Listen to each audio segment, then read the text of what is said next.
if I lay down and I play dead and I stay dead, maybe you'll get sick of being the monster out of my head, under my bed. Think you're something out of my mind. Oke, kembali lagi di So Jadi Pandit. Kali ini tentu saja dengan pembahasan dari UEFA Champions League yang tadi malam berlangsung. Ada beberapa pertandingan yang cukup menarik dari grup A sampai grup C. Kita mulai dulu dari grup A ya, mungkin Napoli menang 4-2 berhadapan dengan Ajax, seperti yang gue bilang di preview bahwa Napoli memang sedang dalam performa, sedang dalam tren yang sangat positif. Ya, terutama mereka main di kandang, sekarang main di markasnya Napoli, sehingga memang ya istilahnya kemarin main di Ajax pun mereka bisa menang 6-1. Nah, di pertandingan ini sebenarnya Ajax tidak bermain buruk sebenarnya. Mereka bisa mencuri 2 gol, tetapi memang kualitas ya kalau gue bilang ya, bagaimana permainan yang begitu baik ditunjukkan oleh Napoli. Kalau lu lihat bagaimana mereka transisinya begitu cepat, golnya Raspadori itu kan kelas sekali finishingnya, dan memang Raspadori ini sedang on fire. Lu susah menghadapi tim di mana pemain-pemainnya ini sedang on fire. Ya, sulit sekali untuk bisa menandingi tim tersebut.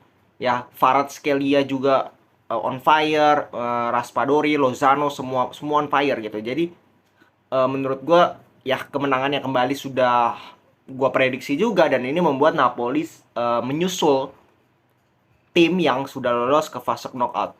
Luar biasa kalau menurut gue, dengan kemenangan sempurna ya, 12 poin kalau nggak salah sementara. Masih ada 2 pertandingan sisa memang, tapi lawannya kan Liverpool dan Rangers. Nah, mungkin mereka akan bisa kehilangan poin nanti lawan Liverpool, mungkin. Kalau lawan Rangers ya, Rangers dibantai kalau gue bilang. Terus Atletico Madrid juga imbang 0-0 berhadapan dengan klub Brugge. Ya, klub Brugge ini kemarin bisa mengalahkan Atletico di kandang. Sekarang mereka bermain imbang di markasnya Atletico. Padahal Atletico ini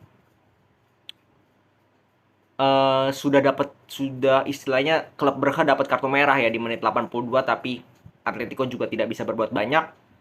Dan sekarang peringkatnya Atletico di peringkat ketiga, dan mereka harus menang lawan Porto dan juga Bayer Leverkusen kalau mereka mau lolos. Kalau mereka imbang sekali aja itu menurut gue berat untuk mereka. Lalu kita ke grup selanjutnya, itu ada Liverpool Rangers. Ini yang tadi gue bilang, Liverpool menang 7-1 lawan Rangers. Ya, ngamuk ya Liverpool setelah kemarin kehilangan poin demi poin di Premier League. Tapi yang seperti gue bilang bahwa di Champions League tampaknya mereka cukup berbeda ya pendekatannya, dan kembali Jurgen Klopp menurunkan formasi yang sama, yaitu dengan 4-2-3-1 di sini ya. Di sini di atas kertas 4-4-2, tapi Firmino kan lebih sering mundur, lebih sering menjadi penghubung dari lini tengah dan juga lini depan.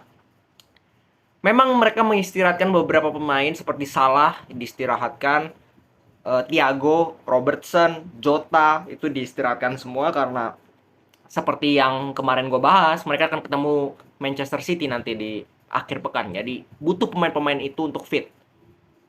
Nah, memang kelihatan dari babak pertama, sebenarnya babak pertama tidak terlalu dominan ya, mereka imbang bahkan 1-1. Gol headingnya Firmino. Barulah di babak kedua gue bilang selesai Rangers ya. Istilahnya remnya itu udah nggak bisa nahan lagi. Sehingga Firmino cetak gol, Nunes bisa cetak gol, Salah dimasukkan sebagai pemain pengganti bisa hat-trick. Jadi ya praktis Rangers nggak ngelawan sama sekali ya, nggak ngelawan sama sekali. Tapi apakah ini menjadi alarm bahwa Liverpool sudah on fire lagi? Belum tentu kalau menurut gua, karena kita ingat kemarin itu sempat kan Liverpool menang besar kalau nggak salah lawan Bournemouth 9-0 ya kan, tapi habis itu mereka ups and down lagi, jadi nggak menjamin kemenangan besar itu. Lebih baik lu menang 7 kali beruntun dengan 1-0 daripada lu menang 1 match dengan 7-1. Jadi itu yang gue mau nanti lihat, dan sialnya adalah nanti ketemu Manchester City, berat sekali. Nah, kalau mereka kehilangan poin lagi lawan City, 7-1 ini menurut gue nggak ada artinya. ya. 7-1 lagi nih nggak ada artinya karena mereka terseok-seok banget di Premier League. Terus kita ke Barcelona menghadapi Inter. Nah, ini yang gue bahas agak panjang. Sebelum kita ke pembahasannya, Barcelona berarti dengan ini hampir mustahil untuk bisa lolos. Karena mereka sekarang ada di peringkat ketiga dengan 4 poin. Inter 7 poin. Bayern Munchen udah lolos 12. Ya, mereka nanti ketemu Bayern Munchen dengan Victoria Pleasant di match selanjutnya. Dan kalau mereka mau lolos, mereka harus menang dua-duanya. Lawan Bayern, lawan Victoria mereka harus menang. Dengan mengharapkan Inter kehilangan poin dua-duanya. Jadi mereka nggak boleh menang. Inter nggak boleh menang lagi. Nah, ini kan sulit karena Inter akan bertemu dengan Victoria lagi nanti. Jadi benar-benar mission impossible kalau menurut gue. Dan Xavi pun bilang bahwa ya kita nggak layak main di Champions League, jujur aja. Dan ya kalau dilihat secara table ini benar-benar hampir mustahil kalau gue bilang. Hampir mustahil Barcelona akan main di Champions League di fase knockout. Dan ini menjadi benar-benar pembuktian yang sangat-sangat fatal untuk Xavi. Gagal yang sangat gagal segagal-gagalnya. Kenapa? Dengan begitu banyak pemain yang lu datangkan, dengan begitu manajemen mendukung transfer-transfer yang luar biasa sampai ngutang sana-sini, menjual masa depan, lu tidak bisa berbuat banyak di salah satu kompetisi yang bisa menghasilkan uang paling banyak, itu di Champions League. Dan lu tidak lolos bahkan ke knockout. Ini yang menjadi permasalahan. Bahwa Xavi tidak bisa membuat tim ini. Siapa yang bilang Inter tim hebat sih? Inter lihat di Serie A peringkat berapa? Lihatlah Inter sendiri. Peringkat 10 kalau nggak salah. Coba gue cek. Peringkat 7. Apa? Lu lawan peringkat 7 lo? Lu peringkat 1 La Liga. Dengan begitu banyak materi yang lu datangkan, lu main di kandang sekarang didukung oleh 92.000 kalau nggak salah. Tadi gue baca. Itu kurang apa lagi? Gitu. Tapi lu tidak bisa membuat tim ini bermain dominan bahkan kepada Inter. Kita masuk pembahasan ya. Kenapa gue bilang tidak dominan? Padahal secara ball possession, secara peluang banyak. Gue bahas. Xavi menurunkan formasi seperti biasa 4-3-3. Di belakang Eric Garcia dengan Pique. Kenapa? Ya ini walaupun gue nggak setuju, tapi setelah gue lihat itu pemain-pemain lain kayak Araujo, Koundé, Christensen itu cedera semua, jadi ya oke lah, masih bisa diterima lah, tidak banyak pilihan. Nah, fullback ini gue agak bingung. Alonso ini terbukti di pertandingan lalu juga nggak bisa berbuat banyak, tapi tetap dimainkan. Oke. Sergio Roberto nggak banyak pilihan, betul, gue sepakat karena Bellerin juga cedera. Belakang oke lah, menurut gue masih bisa diterima. Di tengah Gavi tetap dimainin dengan Pedri dengan Busquets. Trio yang selalu dimainkan dan hasilnya selalu buruk untuk dominasi untuk permainan Barcelona, tapi tetap dimainkan terus. Padahal Frenkie de Jong itu fit, katanya. Dia fit di pertandingan kali ini tapi nggak pernah dimainin. Frenkie sih fit tapi nggak dijadiin starter. Selalu 3 pemain ini yang bermain. Gua nggak tahu, itu subjektivitas mungkin dari Xavi. Di depan ini yang menjadi masalah. Rafinha dengan Dembele selalu dimainkan bersama.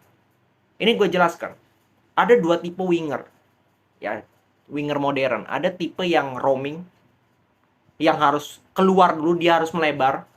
Ya, lu boleh cek, harus melebar seperti Vinicius, Dembele, Rafinha, Mahrez dan sebagainya. Dia butuh space. Gunanya apa? Supaya dia bisa dribble. Dia dribble, masuk, menusuk, atau dia mencoba masuk ke dalam untuk cut inside. Ya. Dan ada tipe kedua, yaitu pemain yang bisa memberikan ruang untuk fullback untuk bisa overlap. Jadi dia lebih sering masuk ke dalam, lebih sebagai second striker, lebih dekat jaraknya dengan striker biasanya. Nah, ini perannya biasa Ansu Fati, Foden, Rodrigo kalau main, lu lihat pada saat Real Madrid main, Rodrigo jadi wing kanan, lu lihat pada saat Rodrigo main, dia masuk ke dalam Valverde yang sering ke sayap. Itu peran winger yang kedua. Ansu Fati. Ini perannya. Nah, sedangkan Xavi memilih dua pemain di kiri dan kanan dengan tipe permainan yang sama, ya, dan harus mengorbankan salah satu ke kiri istilahnya. Dua-duanya ini kan sayap kanan. Harus korbanin Dembele ke kiri. Kemarin sempat Rafinha ke kiri. Bolak-balik gitu aja. Yang terjadi adalah patternnya Barcelona itu benar-benar sudah tertebak. Lu boleh cek, lu boleh nonton sekarang ulang, replay. Patternnya itu jelas, Dembele, Rafinha, wide. Alonso, dia nggak bisa overlap karena ada Dembele di situ. Ya udah dia cover. Dia bermain sebagai tiga di belakang. Roberto masuk ke tengah jadi gelandang. Dengan Gavi, dengan Pedri, dia mendukung Lewandowski. Bukan mendukung dari belakang, tapi sejajar. Ini yang menjadi permasalahan. Yang terjadi apa? Patternnya itu sama. Ke wing, gocek-gocek. 3 pemain di tengah dengan Lewandowski masuk ke dalam crossing. Crossing, sampai puyeng gua nontonnya. Bener-bener kayak gitu terus. Ya, mereka dapat gol 1 crossing juga walaupun crossing datar. Cukup bagus. Habis itu di babak kedua lebih boring lagi. Sampai detik-detik terakhir crossing. Aduh. Puyeng gua nontonnya. Ya. Dan Inter sebenarnya mainnya nggak bagus. Inter juga buruk. Tapi Barcelona lebih buruk dan terbaca. Tidak efektif permainannya. Ini yang menjadi permasalahan. Defense-nya begitu buruk. Pique. Gol pertama salah Pique. Murni. Dia sudah komunikasi loh. Dia jelas sudah bilang santai. Tapi ternyata Barella dari belakang. Dia nggak lihat.